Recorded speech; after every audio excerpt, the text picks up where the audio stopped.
जय गुरु गोरखनाथ। ओम नमः शिवाय। मैं किस्मतनाथ। देखो, नवरात्रे आने वाले हैं। जिसने भी जैसे व्रत रखने हैं वो रख सकता है। बस मैं आपको ये बताने आई हूँ कि कैसे करनी है, अपने पूजा विधि कैसे करना है। देखो, सबसे पहले तो आप लोग अपने घर में अपने पितरों को देखो, कहीं बंधन में तो नहीं है। अपने घर के कुल देवी देवता को देखो, बंधन में तो नहीं है। अपने ऊपर नेगेटिविटीज चेक करो और अपने घर में भी चेक करो भी किसी के ऊपर तो नहीं है, हमारे ऊपर तो नहीं है। क्योंकि फिर आप लोग कहोगे कि हम इतनी पाठ पूजा करते हैं, हम भूखे प्यासे रखे, हमने व्रत भी रखा, हमें व्रत कोई भी हमें फल नहीं मिला। इसलिए आपको फल नहीं मिलता।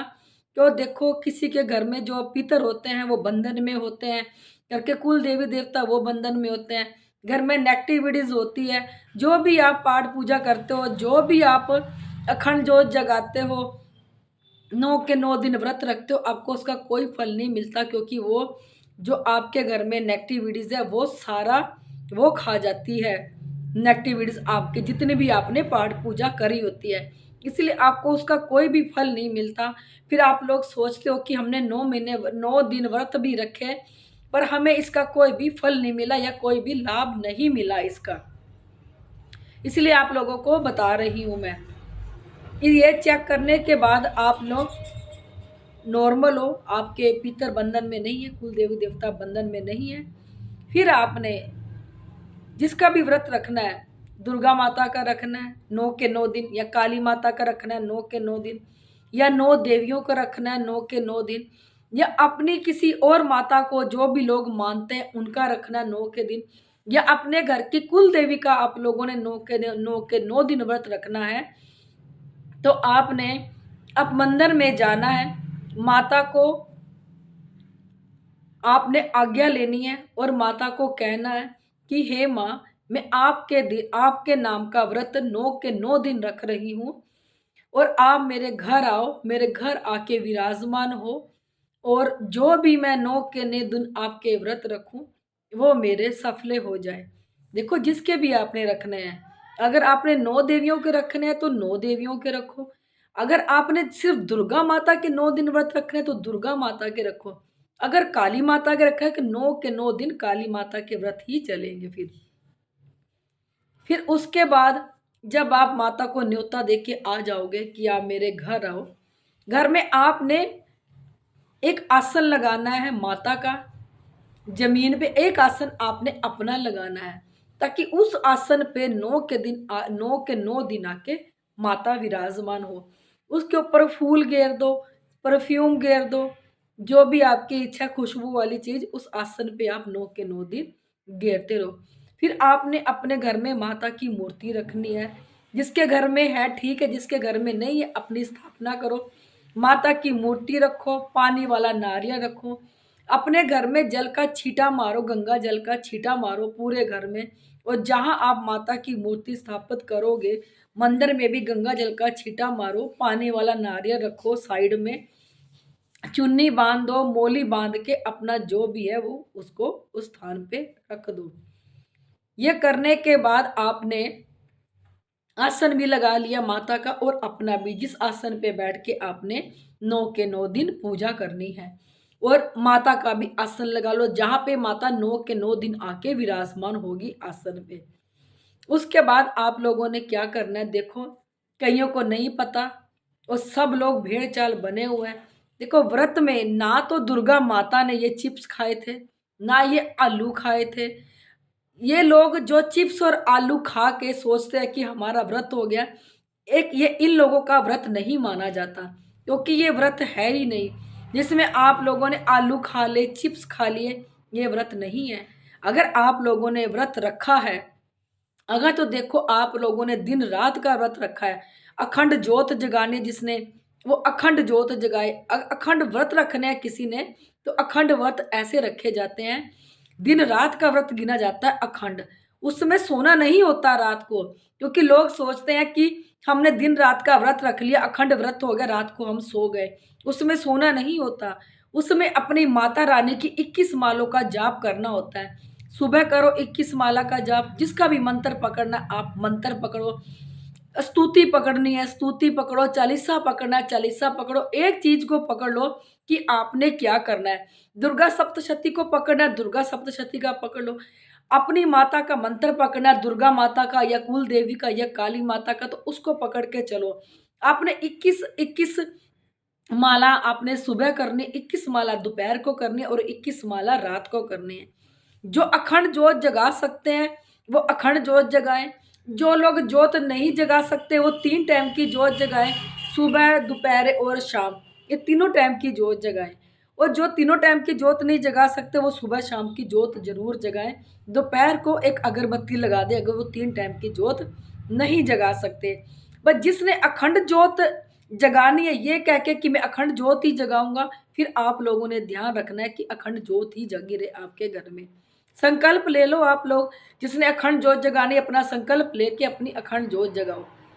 उसके बाद अखंड ज्योत जगाइए। अगर आप लोगों ने अखंड व्रत भी रखने हैं, देखो एक तो होता है दिन का व्रत, रात का व्रत कोई नहीं माना जाता। अगर आप लोगों ने अखंड व्रत रखने हैं, रात का व्रत भी रखना है, तो देखो उसमें सोना नहीं होता। अगर हम सो गए तो वो देखो एक मुर्दा शरीर है, सोया हुआ इंसान एक मुर्दा ही होता है, तो वो व्रत नहीं लगता फिर हमारा। इसलिए दिन रात का व्रत नहीं माना जाता। अगर आप लोग रात का व्रत भी रखना चाहते हो तो रात को आप 12-1 या 1:30 बजे तक आप लोग पूजा करो, क्योंकि उस टाइम पूरी दुनिया सो जाती है और भक्त और भगवान ही जागते हैं। जब हम पूजा पे बैठेंगे, अपना जो भी मंत्र है, किसी ने सिद्धि प्राप्त करनी है तभी प्राप्त होगी, जो अगर अखंड व्रत भी रख रहे हैं वो लोग। अगर रात का व्रत आप लोगों का है तो आप लोगों ने 1, 1:30, 2 बजे तक बैठ के व्रत करना है, अपना जाप करना है, जितना आपसे जाप हो सके अपनी माला निकालो। उसके बाद थोड़ी देर सो जाओ, उसके बाद फिर आप लोग 4 बजे उठ के अपना व्रत करो, अपना जाप करो, 21 माला निकालो। ये व्रत माना जाता है अखंड दिन रात का।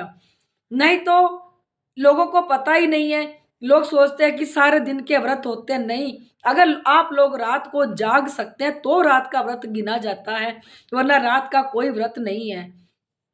अगर आपने दिन दिन का व्रत रखना है तो देखो आप दिन का व्रत भी रख सकते हो। अपने पेट भर के खाना नहीं खाना। आप सोचते हो हम आलू चिप्स खा लेंगे, वो भी नहीं खाना। अगर आप लोगों ने मीठा पानी पीना है, मीठा पानी पी सकते हैं, दूध पीना है, दूध पी सकते हैं। अगर आपने फल फ्रूट खाना तो 1-2 ही खाओ, पेट भर के ना खाओ। जगह अगर आप पेट भर के ही खा लोगे तो वो हमारा व्रत नहीं गिना जाएगा, वो तो हमारा पेट भर ही गया। फिर किस चीज का व्रत माना जाता है, वो व्रत नहीं माना जाएगा।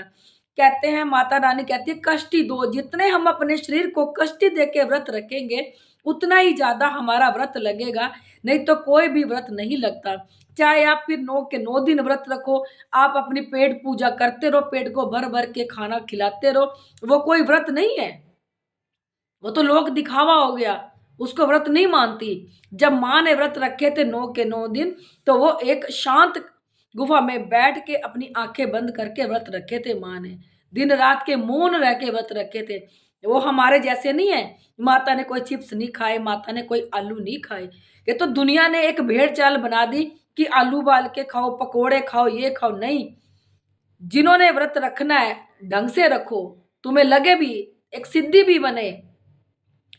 बगर अगर तुम सारा दिन खाते ही रहोगे, चरते ही रहोगे, तो तुम्हारा कोई व्रत नहीं है। अब आपने अगर व्रत रखना है तो ऐसे रखना है। देखो आपने चाय पी ली सुबह, कोई चिप्स नहीं खाना, कोई आलू नहीं खाना। अगर दिन में आप खा सकते हो तो 2 फ्रूट खा लो, 2 से ज़्यादा फ्रूट ना खाओ, क्योंकि जब हमारा पेट ही भर गया तो कोई व्रत नहीं है। फिर आपने जब अंधेरा पड़ जाएगा, जब अंधेरा होने लग जाए, आपने भोग देना है माता को। देखो अगर आप कढ़ाई कर सकते हो रोज तो कढ़ाई करके अंगारी पे भोग देना, अंगारी पे दे दो। किसी ने कपूर जला के कपूर के ऊपर भोग देना, कपूर के ऊपर दे दो। कोई कढ़ाई का दे सकता है, कढ़ाई करके दे दो। कोई फ्रूट का दे सकता है, थोड़ा सा फल तोड़ के अंगारी पे दे दो या कपूर की टिक्की के ऊपर रख दो। किसी का भी पंचमेवा का भोग देना चाहता है वो पंचमेवा का भोग दे सकता है। जिसने अखंड व्रत नहीं रखने, जिसने अखंड व्रत रख लिया उसको रात को सोना नहीं है। वो 12-1 बजे तक अपना व्रत करेगा, उसके बाद वो सो जाएगा थोड़ी देर, फिर अपना उठ के 2-3 बजे 4 बजे उठ के फिर दोबारा अपना व्रत कंटिन्यू करेगा। इसको अखंड व्रत माना जाता है। जब आप लोग रात को सो ही गए तो कोई व्रत नहीं है, वो कोई व्रत नहीं माना जाता। आप लोगों ने अपना अंगारी पे या कपूर पे, अंगारी पे कर सकते हो अंगारी पे भोग दे दो, कपूर की टिक्की पे दे सकते हो कपूर की टिक्की पे भोग दे दो, जो भी आपकी श्रद्धा है। दो पतासों का देना चाहते हो दो पतासों का दे दो, फ्रूट का देना चाहते हो फ्रूट का दे दो, पंचमेवे का देना चाहते हो पंचमेवे का दे दो। अगर आप लोग कढ़ाई बना के हलवे का भोग देना चाहते हो तो हलवे का भोग दो। उसके बाद दिन ढलने के बाद आपने भी वो पतासा खा के जिसका भी आप भोग दे रहे हो अपना व्रत खोल लो। उसके बाद आप रोटी सब्जी जो आपका दिल करता है वो खा सकते हैं। बाकी जिसने अखंड व्रत रखे हैं दिन रात के, देखो वो ना रोटी खा सकता ना वो पकोड़े खा सकता। आप लोग सोचो कि हम चिप्स खा ले आलू खा ले पकोड़े खा ले, देखो वो कोई व्रत नहीं है। जितनी कष्टी हम अपने आप को देते हैं उतना ही ज्यादा हमारा व्रत लगता है, उतनी ज्यादा ही माँ प्रसन्न होती है। और जो भी आप लोगों की इच्छा है वो आप अपनी इच्छा को रख सकते हैं, इसमें आपकी इच्छा पूरी हो सकती है वरना नहीं। बाकी अपने आप को जितनी कष्टी दोगे जितना भूखा रहोगे उतना आपका व्रत लगेगा। बाकी जिसने दिन दिन का व्रत रखना है तो वो 6 बजे के बाद जब अंधेरा पड़ जाए वो अपना व्रत रोटी खा के खोल सकता है। इसमें रोटी खा सकते हैं हम लोग। अगर आपने दिन रात का व्रत रखना है तो रात को सोना नहीं है, अपना 2 बजे तक जाप करना है। उसके बाद थोड़ी देर आप लेट जाओ, उसके बाद फिर 4 बजे उठ के अपना जाप करो। आप जितना हो सकता है, आपने अगर दुर्गा माता का 9 के दिन व्रत रखा है तो दुर्गा माता का जाप करो, काली माता का व्रत रखा है 9 के दिन काली माता करो, अपनी कुल देवी का रखा है तो अपनी कुल देवी का जाप करो। 21 माला आप अपनी जाप कर सकते हो। उसके बाद अगर आप लोगों ने देखो कंजके जमानी है तो देखो जमाओ, नहीं तो ये लाग लग जाती है, फिर आप लोगों को ये देनी ही पड़ेगी, इसको छोड़ना नहीं है। अगर आप लोग कंजके नहीं बैठाने चाहते हैं, जब आपके 9 के 9 दिन पूरे हो जाए तो माता के मंदिर जाके माता का 16 श्रृंगार, माता की चुनरी, पानी वाला नारियल लेके आप माता को चढ़ा सकते हैं। जब 9 के 9 दिन व्रत पूरे हो जाए उसके बाद आप माता को चढ़ाओ। फिर कोई भी अगर आपको गाय मिल जाए तो गाय को भी भोग दो खाने के लिए, ताकि गाय भी आपका भोग स्वीकार कर सके। देखो ऐसे आप लोगों ने व्रत रखना है जैसे मैंने बताया है। देखो बाकी तुम लोग सोचो कि हम आलू खा ले, चिप्स खा ले या पकोड़े बना के खा ले, देखो कोई व्रत नहीं है वो। और रात का व्रत देखो नहीं माना जाता। अगर आप लोग दिन रात का व्रत रखना तो जागना पड़ता है, तब जाके व्रत माना जाता है कि हाँ ये व्रत है। वरना आप दिन का व्रत रखो, शाम के टाइम आप अंगारी पे भोग दो या कपूर की टिक्की पे जो आप भोग देना चाहते हो वो दो। उसके बाद आप रोटी सब्जी बना के कुछ भी खा सकते हो, तो ये व्रत आप लोगों के लग जाएंगे। बस मैं इतना ही कहना चाहती हूँ कि नवरात्रों पर जिसने अपनी सिद्धि प्राप्त करनी है, माता रानी से कोई मांग रखनी है कि हमारी इच्छा पूरी हो जाए तो ऐसे पूरी होगी। ये नहीं है कि हमने अपनी पेट पूजा कर ली फिर माता रानी के आगे अपनी अरदास लगाई फिर आप बाद में कहोगे कि हमें तो कुछ प्राप्त नहीं है, कुछ मिला नहीं। ये सब कुछ करके आप लोगों ने करना है। मैंने आपको बता ही दिया कि अपने घर की नेगेटिविटी चेक करनी है, कुल देवी देवता को पितरों को चेक करके ही आप आगे बढ़े, ताकि आपको ज्यादा से ज्यादा फल मिल सके, ज्यादा से ज्यादा आपकी सिद्धि बढ़ सके। मैं अपनी हर वीडियो में कहती हूँ, यहाँ भी कह रही हूँ, यहाँ गुरु गोरखनाथ और भोलेनाथ साक्षात प्रकट हुए थे। यहाँ पे हर सूक्ष्म से सूक्ष्म चीज को देखा जाता है। नीचे मेरा नंबर दिया है, कोई भी इन चीजों से परेशान है मुझे कॉल करे। अगर आप लोगों को मेरी वीडियो अच्छी लगती है इसे लाइक सब्सक्राइब और शेयर जरूर कर दिया करो।